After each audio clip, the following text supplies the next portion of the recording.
This is Agriculture Today, and I'm Shelby Varner with the K-State Radio Network. Glynn Tonsor, K-State livestock economist, starts today's show off as he discusses how many of the cattle report expectations aligned with pre-report expectations and what factors he is watching for the rest of the year.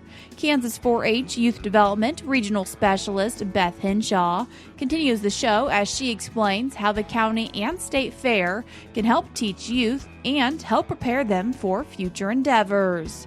A segment of Faces in Agriculture with Vicki Cicaneck from the Southern Flint Hills ends today's show as she describes how she has helped producers grow habitats for wildlife in Kansas. That and more is coming up ahead.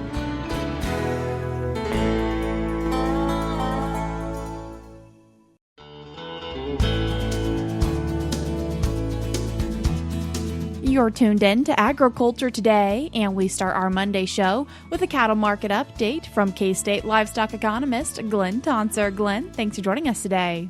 My pleasure, Shelby. Glynn, taking a look at the cattle market, what are we seeing? Yeah, this past week, the cash market, pulled back. The futures is trying to align with it. There's been lots of discussion about, the desire for them to realign, and we saw some of that this past week. AMS called the 5 market fed cattle price about $7 lower this past week at 230. They called the Kansas feeder cattle market lower. Of course, it depends on what weight class and what day I might quote, but $8 to $10 lower would be a good summary comment for cash feeder cattle here in Kansas last week. Conversely, when we look at the board, August live cattle was 227, up about $3 for the week. And then feeder cattle, again, the August contract was 346, down about $1. So particularly on the fed and live cattle part of this, we saw cash and futures converging more this past week than they have in the past. Glynn, what do you mean when you say a desire for them to realign? So there's been lots of discussion between the cash and the futures market, whether they follow different things, why they are on apart and so forth. And they are different markets, right, in different ways. So some are week to week and others are contracts that are months. And there's lots of, specifications, specificities, deliverables and so forth that I don't want to lose everybody with here. But regardless, when we use the term basis, we're talking about a relationship between any cash price, whether it's Kansas, Nebraska, whatever, and the CME, price. Knowing that is important for hedging decisions. It's important if you're going to use CME to come up with a localized price forecast and so forth. So what I'm alluding to is just lots of discussion about the relationship between cash and futures. And this past week, we saw them get more connected or closer together than we have the last few weeks. And continuing to look at the market, what are we seeing for boxed beef?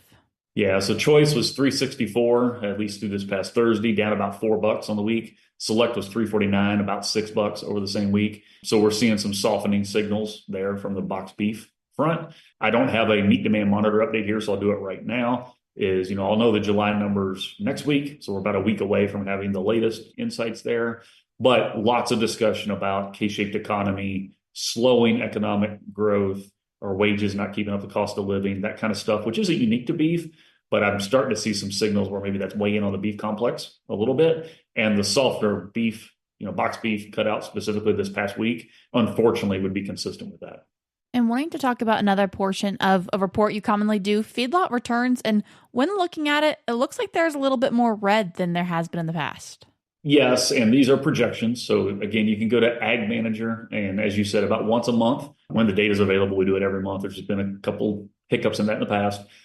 We take information specific to Kansas and then use the Focus on Feedlot survey that's done here at K-State to come up with backward-looking, derivations of what we think returns, specifically steers or heifers leaving the Kansas feed yard were, and then we project them for the upcoming 9 months.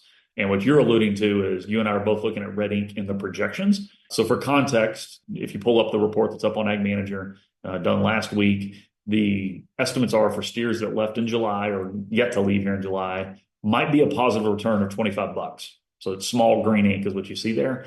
But as you go forward, like projecting steers that leave in August, September, all the way out through the first quarter of 2027, we're projecting red ink.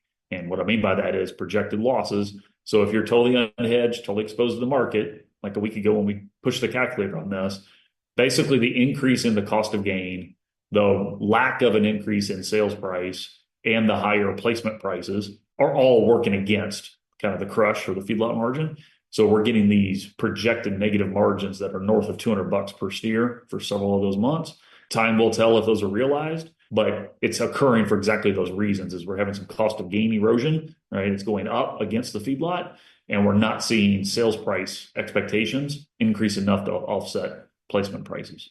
Last week, we also got some reports, and one of them being the cattle on feed report. And what numbers did we actually see versus some pre-report expectations?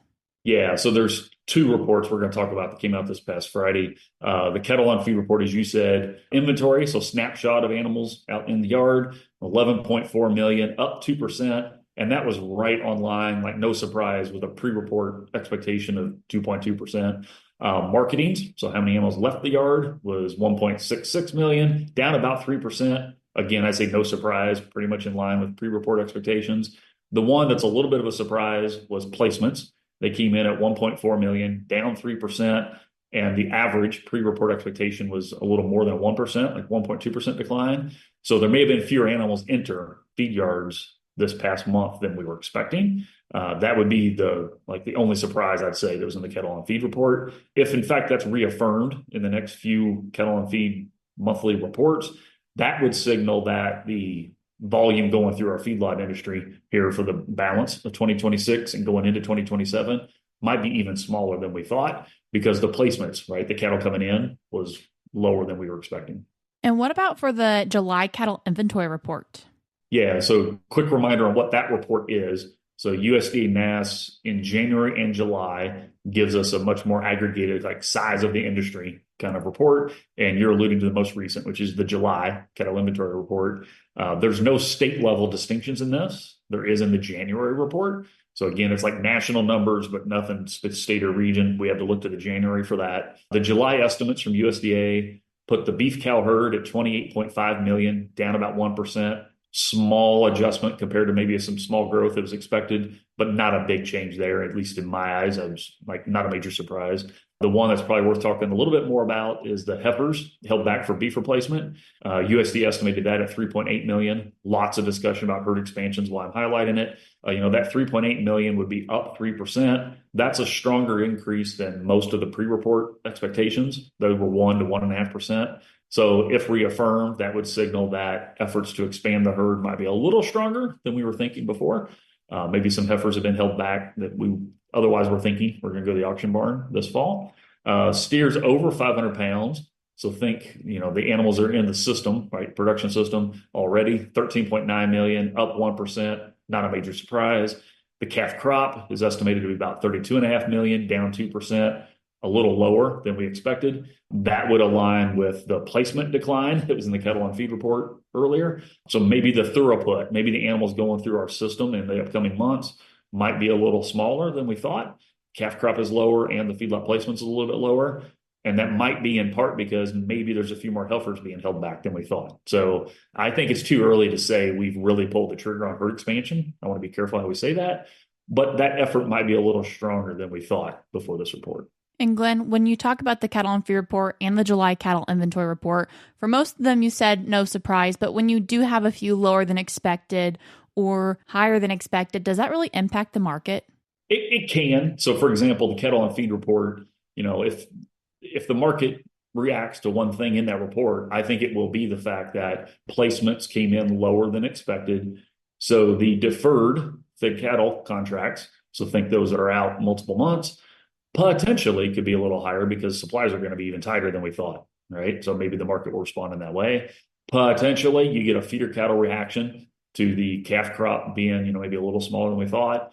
But I think there's probably other things at play there. So I don't expect major market reactions from this to answer that question. But if they do develop, it would be because of those two particular points that we talked about. So Glenn, when we think about all of this data and your knowledge as an economist, what do you see for us ending 2026? Oh, yeah. So good question. These are valuable reports from USDA, right? I try to break them down, and the insights they give us are relative to last year and previous peaks and so forth. And we need to keep doing that. But it's far from the only thing impacting the market, right? So we continue to have a host of, I call it macroeconomic, developments. So what is inflation? Will we or won't we have an interest rate hike? Are the average U.S. consumers falling behind? So is inflation outpacing their wages and so forth? There's nothing in these two reports about that, but I'm interjecting it verbally with the way you asked the question. I think the status of domestic beef demand is always important. It has been a foundational support for the cattle price run the last 3 years. And I think beef demand by historic standards is still good. I don't want to mislead folks at all, but there's starting to be some signals of weakness that I think stem from macroeconomic challenges, not perceptions about quality. I think the public wants beef and so forth, but you got to have cash in the wallet and confidence you have cash in the wallet to pull the trigger on that is the way I describe it. So I would infuse on top of these reports, like the broader economic reality, I think stems from some pausing on beef demand strength, and the broader cattle and beef market complex is working through that as we speak, I believe. And while you are on, we usually talk about the meat demand monitor, and you made a mention of it earlier, but when can people go see all that information on AgManager?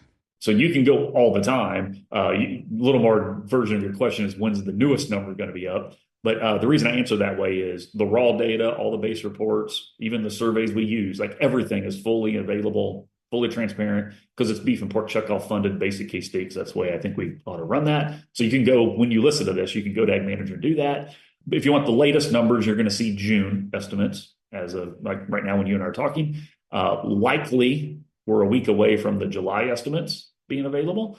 Maybe 10 days, depending on my travel schedule, is why I say that, because I'm going to be out of the office even more than normal the next 10 days. And it takes a good day of cranking to get the report done. So we're 7 to 10 days away from the July estimates being posted to AgManager. Glenn, I appreciate you taking the time to join us today. My pleasure. Thanks for having me on, Shelby. That was K-State livestock economist Glynn Tonsor. We're cutting to a short break now, but we'll be right back.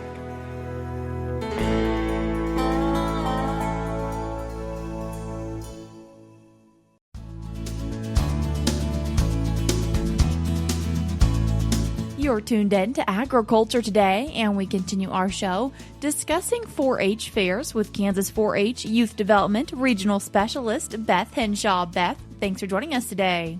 Thank you, Shelby. I'm happy to be here. Beth, around the state, some county fairs have been completed, some in the process, and I'm sure there's still a few to take place. And when you think about a county fair from the 4-H perspective, what do you see it bringing to youth? Well, I guess one of the biggest things that I think about is that opportunity to showcase what young people have done all year long.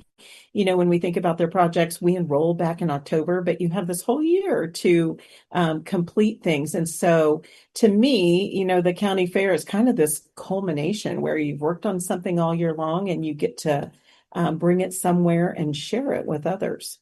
And while the county fair is really important for the youth, why do those adult volunteers and extension agents work to put this on for them? Well, I think that we know how important this is for the life skills that young people learn. One of the things that we think about at county fairs is kids get this opportunity to have an evaluation with a subject matter expert. So when you bring your cookies or your bread, you're going to actually sit down with somebody who knows all about those things and is going to help you analyze and evaluate what happened.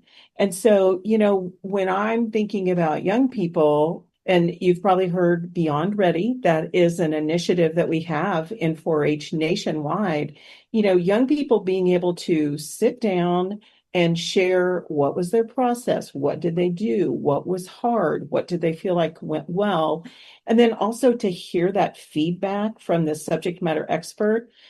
Those are just really great skills, to be able to have this conversation with a caring adult who is that expert. And those are skills that will go with them. As adults, we think about that all the time. Your supervisor's like, hey, I really liked how you did that, but I really think you could do better on something else. Like, we're used to that as adults. And so it's a great opportunity for young people to start having those conversations and learning from them. How have you seen some of the youth make that transition from being a youth to an adult and having those skills be very crucial to their growth? We have all kinds of youth who there's something that they learned in 4-H and then it ends up being their career. One of the things that I try to do is hire some of these younger adults to come back as judges. Like a majority of my communication judges at the state fair are, I want to say kids, but they're not kids, but they're young adults who went through the 4-H program. And so I just think, you can see what those skills were, and then it's so fun to see them want to give back and to share with others. For people who maybe aren't heavily involved in 4-H in their county or district, what are ways that they can support the fair or support youth? Well, I think go to your fair, go and see what young people have done. So many times when we're listening to the radio or watching TV, all we are seeing is negativity. And I just think when you go to either a county fair or the state fair and you see those 4-H or youth exhibits, like you're going to feel good when you walk out of there because you're like, these kids are learning amazing things. I've judged fairs this week for 2 days. And I just, I almost just fly home, it feels like, because I'm thinking about all the things that kids told me that they learned, that kids told me that they would do different in the future, or that they're going to do the project again next year.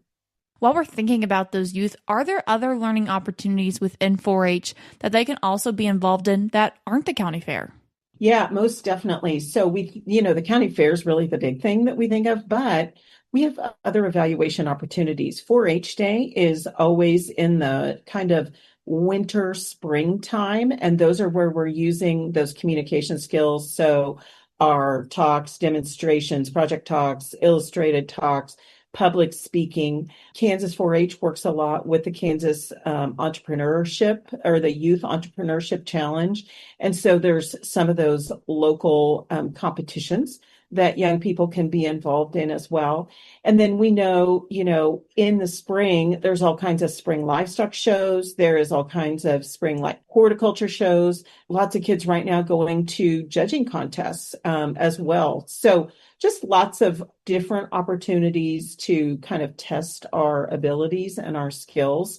Even though we think about the county fair and then obviously the state fair being really good opportunities, there are some other opportunities throughout the year as well. And mentioning the Kansas State Fair, how do people sometimes go from exhibiting at their county fair to heading to Hutchinson for the state fair? So, if you're 9 years old and you get that purple ribbon, you can typically bring it to the state fair if it's a state fair class. But we also have a lot of volunteers and a lot of young people who come and volunteer at the state fair. So maybe they're going to work in a department helping display everything after judging, or maybe they're going to work with a judge all day writing comments on cards. We don't get that opportunity for conference judging at the state fair. So we always like it when our judge takes the time to fill out a scorecard and make some comments so that we can actually learn from what happened at the state fair since we don't have that opportunity. But young people, they can exhibit at the state fair, they can volunteer at the state fair, and both are really great learning opportunities. If someone is thinking, ooh, it sounds really cool, I would love to go volunteer at the Kansas State Fair, how could they go about making that possible? So I would contact your local extension office. And we have a lot of people who they're thinking, someday I really want to be a judge in this area, or this is the project that I just love. I'd just like to learn more. And those are really great opportunities to do that. So your local extension office can actually hook you up with that opportunity at the state fair. If people are nervous about going to Kansas State Fair, what would be a push for maybe them taking that arts and crafts project or that photography project and exhibiting it there? Well, I think the audience that you have is just amazing. There's going to be thousands of people who walk through that building and see your exhibit. And so I just think it's special, when lots of people can see it. The other thing that we know is when kids take something to the state fair, a lot of times their neighbors come to see it. And so they come to the 4-H Centennial Hall and they're like, hey, I'm looking for my neighbor's whatever. Their grandparents might come to see it. And a lot of times their family comes to see it as well. So I just encourage anybody who has the opportunity to take it and to exhibit. For people going to the Kansas State Fair, do you see the opportunity for them to maybe look around and see, that's a cool project, maybe I should try it next year as well? Yeah, I think going to county fairs, if that's convenient, or coming to the state fair, really great opportunities to just see all the things 4-H has to offer. And we know that people in the back of their mind, like if they're kind of interested in 4-H, they know there's a connection with the fair. And so we know that they're going to seek 4-H out at the fair. And so we encourage that to happen. Come and learn more and see all the great things kids can do. Beth, for you, what's your favorite part about going to fairs? I love the people. Obviously, I love to see kids learn. But I think of the state fair as kind of a family reunion. You know, it's people that you only see maybe once a year, but people that in my case, people I've known for 50 years sometimes. Seeing them walk into 4-H Centennial Hall. So I think that's fun, and I also love to just see families having a fun time together. If people are wanting to find out more information about Kansas 4-H, how can they do that? I think the best thing to do is to contact your local extension office. But if you're not sure where that is or who that is, our website is kansas4h.org. And so that's kansas4-h.org. And we have some information as well. And we'd love to be able to share some 4-H information with you. And as we look forward, the Kansas State Fair is getting a little bit closer. When will that be taking place? So the State Fair is September 11th through 20th this year. So it's a Friday, and then it goes through a Sunday, and then the next Sunday. So lots of opportunities. We'll actually be judging Kansas 4-H exhibits, many of them in 4-H Centennial Hall on that Thursday, the 10th.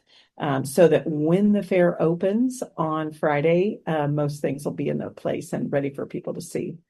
Beth, I appreciate you taking the time to join us today. Thank you so much. That was Kansas 4-H Youth Development Regional Specialist Beth Hinshaw.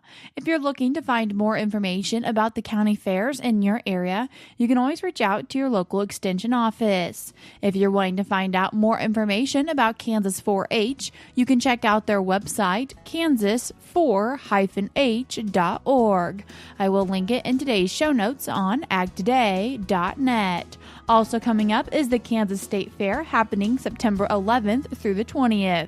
If you're wanting to find out more information about that and where you can find 4-H exhibits, you can go online to KansasStateFair.gov. Once again, that's KansasStateFair.gov. It will also be linked in today's show notes on agtoday.net. We're cutting to a short break now on Agriculture Today, but when we come back, we'll have a segment of Faces in Agriculture with someone who's involved in agriculture in the Southern Flint Hills.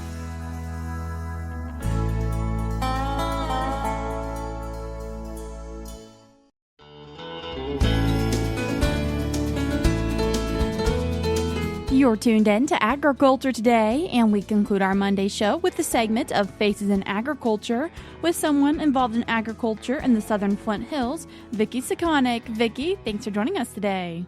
Yeah, thank you. Thanks for having me. Vicki, can you tell us a little bit about what is your involvement in agriculture? So I work for Kansas Wildlife and Parks, and I am the district wildlife biologist, like you said, for the Southern Flint Hills. And I primarily work with private landowners to improve what they're doing, whether ag production or cattle production, for wildlife. If they've got a specific wildlife species in mind, or just in general, what can they do on their property to enhance it for wildlife? And when you're looking at enhancing things for wildlife, what have been some challenges you've seen? Some of the bigger challenges is the loss of native grasses. Most of our wildlife species that should be abundant here in Kansas are primarily prairie species. And with that reduction in prairie across most of the state, now the Flint Hills doesn't have as big of an issue with that. It has been a big challenge throughout the entire Great Plains, but definitely in Kansas.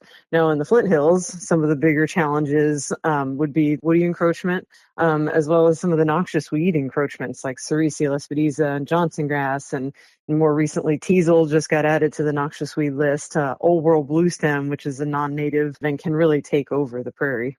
Vicki, when you're working with these landowners and thinking about wildlife, is there a certain species of wildlife they're trying to create a habitat for more often? Yeah, I mean, a lot of people really like deer habitat. A lot of the times that's the moneymaker for landowners. You can lease your land out for deer hunting. But another big one is quail. I mean, a lot of people have noticed the quail populations have declined in the past years, had a little bit of an upswing these last 2 years. Prairie chicken are also really important species, especially here in the Flint Hills, that we've been seeing a decline in. Another prairie species that really needs wide open expanses of prairie. Then I just get people that are just like, I just want to do whatever it takes to have a good habitat for all Kansas species. Can I do, to improve just in general for wildlife? So for people who are wanting to just improve for wildlife, what's the first step you recommend? It depends on if they're in crop production, if they're in cattle production. Cattle production sometimes is as easy as you may just need to adjust their grazing. If there's a chance that they're overgrazing a patch, that's not going to be all that beneficial to a lot of our prairie species. They really need some of that grass cover to be able to survive from predators and survive the winter. Could be an adjustment of how you're spraying those noxious weeds. Some of that aerial spraying, pretty detrimental to a lot of our native and forb species. Our wildlife depend on for insect abundance or seeds if they eat seeds in the fall and winter. If they're in more of a crop production, anything that you can do to improve your soil is going to be beneficial because that's going to mean more insects available to any of those species in the soil. So any of those soil health practices like cover crops are going to be great. Cover crops will also improve some of that biomass on the soil surface too for wildlife to hide in during the fall and winter, depending on when those cover crops are in the ground. Minimal disking or very little or no disking would be great. Having some vegetation just on the ground to cover that soil. So those are going to be some of the better things. And then anything that you would do to protect your water. All of our wildlife need water just like we do. So having buffer strips of perennial vegetation, preferably native grasses, are going to be really beneficial too. Vicki, as you look forward in your industry of agriculture, what makes you excited? These radio collars for cattle is a really cool option for landowners to be able to adjust their grazing strategies in such a way that they can still maximize their grass usage while still leaving areas where birds and whatnot can nest and not have to come back to those areas again until later in the season. Reduce the amount of fencing needed, which can also be a detriment to some of our grassland birds where hawks will perch on the fences. So there's a lot of cool upcoming research and things that landowners are trying already that's really kind of exciting from an agriculture standpoint for wildlife. Vicki, I appreciate you taking the time to join us today. Yeah, thank you. Thanks for having me. That was Vicki Cicaneck, who's involved in agriculture in the Southern Flint Hills. That's what we have for you today on Agriculture Today, but we'll be back with more for you tomorrow.